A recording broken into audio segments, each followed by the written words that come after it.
watching Talk With Aegis. I'm Ivy, the Cloud Product Marketing Manager of Aegis. And with me here today, Mr. Johann, the Solution Consultant Asia from Carbonite Webroot.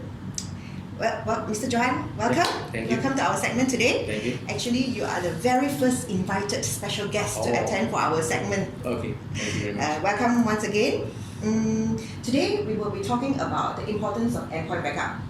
Before we go further, do you know what is endpoint backup? Endpoint refers to PCs, laptops, tablets, and even smartphones. Okay, so now let's jump into the question. Mr. Johann, do you think endpoint backup is important? Yes, I think it's actually very important, especially so during this pandemic. So that's why we actually started this journey about a couple of years before this thing started. And we actually developed one of the state-of-the-art solution where it actually allows you to actually back up all your endpoint devices. Yeah. Okay. In your opinion, what is the general business perspective of endpoint backup? So initially, if you ask a customer, okay, let's say about before this pandemic 2-3 years ago, whether do you actually want to actually back up your endpoint devices, they will say, you know what, Johann, no, I don't think so, because I can actually use my USB, and then just back it up into my USB, and that's it. But now more and more end users are actually working from home, using the new norm. So automated backup is what something a company requires to actually have. Okay, and when we talk about automation backup, not only just automation backup, is that in the event of data loss, how you're going to recover and all those type of things. So these are one of the reasons why when users are actually going for endpoint backup. But I think there's a general perception that endpoint backup is the end user's responsibility of backing up. It's not the company's. Do you agree on that? I don't really agree, because basically if you want to put it's a user's responsibility, okay, but the data does not belong to the user. Exactly. The data belongs to the company. Yeah. So it has to be the company to initiate this for the user. Okay, so to protect the user and also to protect the company's data. Okay, because you see, as you can notice that there are cases where you actually accidentally delete your data. There are cases where you actually lose your laptops or your devices. Okay, how are you going to recover from that?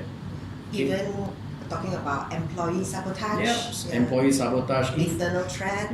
Yeah, and don't think that, because I'm very well versed, I know all the IT technology. Even I myself have actually deleted a colleague of mine data which was stored for how many years. I've actually deleted, although yes, I've apologized to him, but you feel that you did something wrong.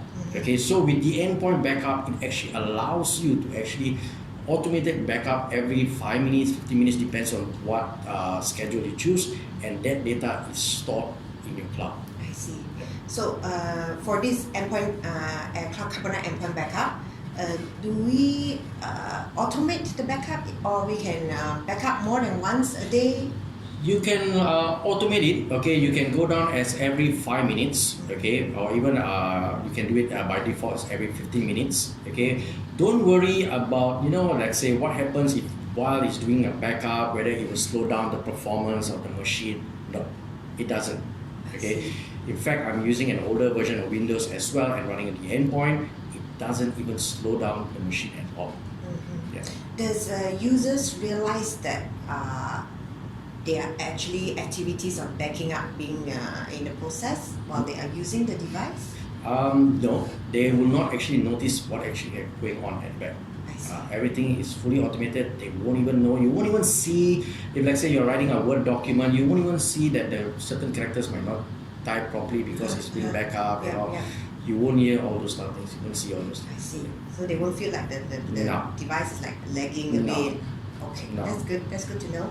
Now, with this pandemic, do you see that there is a surge in demand for endpoint backups? Yes, there is.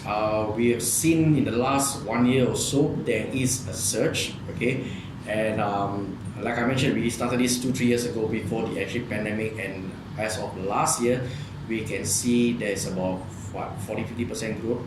Oh, Okay, that's a lot. yes. Yeah. So it's actually growing because more and more people is trying to look at something to actually back up their devices, especially those guys who are actually working from home. Yeah. Okay, so you need to do some sort of backup. So that search percentage that you're talking about, is it It's a worldwide. Malaysia? No, it's worldwide. Yeah. I see. Malaysia is still at the very beginning stage. Okay, maybe the adoption is a bit slow, but they are getting there. Yeah, definitely the awareness They is are there getting to there. back up the endpoints. Yeah.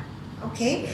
Now, how did Carbonite venture into endpoint backup? This one is actually a very interesting question. So, Carbonite actually started with a product called Safe. Okay, that was more than 15-20 years ago. So, when they started with that, and then after that, they actually move on. So, Safe used to be something like your OneBook Drive currently. Okay, so they used to have that. They still have that. Okay, and then they actually moved on to actually do the server backup. Okay, so we have the server backup portfolio as well. And then they went into DR. Then someone internally was talking and said, hey, we got all those things. Why nobody actually looked at endpoint backup? Okay, because when we look at the Gartner chart, we see that there's not many players who actually start doing endpoint a few years ago. And that is where they actually started doing this. So they actually acquired a company called Data Castle. And from there, they actually improved the solution from there. Okay. Yeah. All right. So Carbonite endpoint backup has been in the endpoint backup industry for probably like more than 10 years. 10 years. Yeah. Oh, wow. But in like I said, in Asia, we have been pushing it for the last 3-4 years. Okay, and we see that there is a growth. So yeah. So this year, actually, our focus is very much on the Malaysian market. Okay. So that's why I'm here with guys. What is the strength of Carbonite endpoint backup as compared to other endpoint backups out there? Okay, so there are a few things. Okay, one of the things which a lot of customers likes to see, but although they don't need it, okay, our competitors say, no, you don't actually need it. But one of the things customers like to see is that in the event your device get lost, we can actually locate your device. Okay, as long as it's power on, we will be able to actually locate the device. Even if the device is at anywhere. Anywhere, yeah, you can actually see from the Google Map. The other thing is that if, like, say, you have someone who's going to leave the company, okay, and they're going to remove all their data, they can remove whatever data they do not want to share, but the data inside the vault is still there. Okay, so you can actually put on legal hold, things like that. Okay, so those are some of the unique features we actually have. Yeah, I think there's a common, around circle of friends, people are talking about employees who leave the company unwillingly or unhappily, then they just delete off all the data before returning the endpoints to the company. Because the data is the most important part of the entire endpoint. Yeah.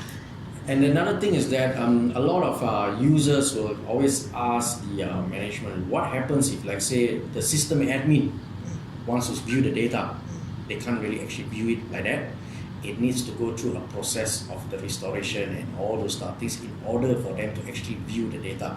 And you can actually set a certain policy to allow only certain person to actually restore the data. So not everyone. So that's where you can actually lock it down, and you know that your CEO's data is actually safe. Okay, it's not being viewed by anyone except maybe one person, which you enable that ID for that person. So before data is being back up, it will be encrypted with the password? Yeah, so we have all the encryption in place, so all the AES 256-bit, that's all standard. Okay, so we have all those encryption in place. You can actually put, which is already there already. And one of the features which you don't see inside the data sheet, which they actually have, is that it actually compresses the data and send it across the wire. So if you're backing up over the WAN, it shouldn't take much bandwidth as well. And with all that said, the end location of the data that is being backed up by Carbonite endpoint, it actually resides within Malaysia. Yeah. So it actually resides within your Aegis Cloud. Yes. Yeah. So you have that all set up. Okay. So you can actually have customers. Actually, in fact, you still have customers there already. Yeah. So you can actually customers can actually be very sure that the data is within Malaysia itself. Yes. because some companies might have Correct. compliancy Yes. issues, Yeah. to have your data out from Malaysia. Correct. So with Aegis Cloud Endpoint Backup, your data, rest assured that your data actually resides within Malaysia. Yep. Okay. Now with all that mentioned, Aegis is proud to have collaborated with Carbonite Endpoint Backup and to provision Aegis Cloud Endpoint Backup into our Aegis service offering. Okay guys, this wrap up our first part of the interview session with Mr. Johann. Stay tuned for our second part, which will be out very soon. Okay, before we end this session, please give us a thumbs up. Follow us on our Facebook, our LinkedIn, and our Twitter, and also our Aegis website. Your support will encourage us to generate more quality contents like this. Okay, thank you for watching, guys.